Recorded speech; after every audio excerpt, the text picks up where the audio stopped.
Alam niyo mga kababayan, no, kung wala sanang gagawing tama, no, o kung alam mo ng mali yung gagawin mo, mandaraya ka, o kaya naman ikaw ay kung ano pa makatarantaduhan yung gagawin mo, umalis ka na lang.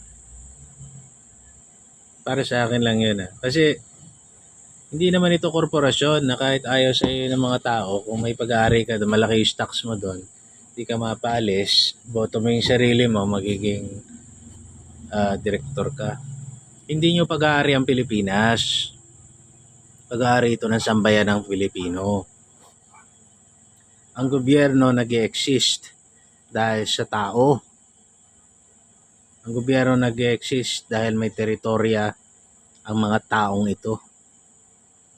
Ang Pilipinas nag-e-exist dahil may soberanya ang teritoryo dahil sa mga taong ito. Dahil sa tao, taong bayan ang superior sa isang bansa. Hindi ikaw, hindi yung amo mo, hindi ko sinong putang inang politiko, hindi mga oligarko. Maaaring superior kayo sa pera. Maaaring akala nyo kayo yung feeling nyo kayo may-ari. Hindi pa rin kayo yung may-ari nito. You're only limited to your properties, pero hindi pag-aari ang gobyerno. Hindi kapag naupo ka dyan, pag-aari mo yan. So for example, hindi ko naman sinasabing siya, yung sa Comelec. Kunwari ako, iupo mo ako sa Comelec as chairman, hindi ko pag-aari yung Comelec. Trabahante lang ako ng taong bayan doon na nagsisilbi sa Comelec kung ako yung chairman.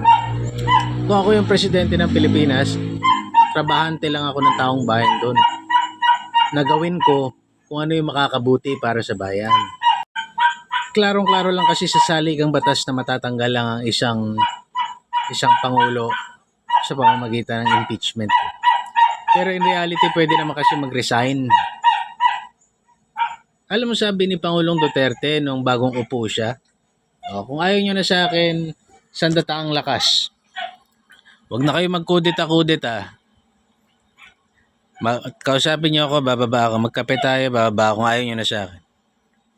Gano'n kasimple yung sinabi niya.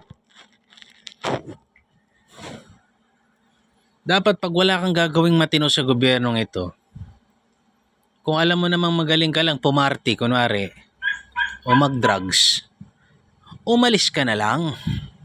Ala kang kwenta eh. Kung lang naman.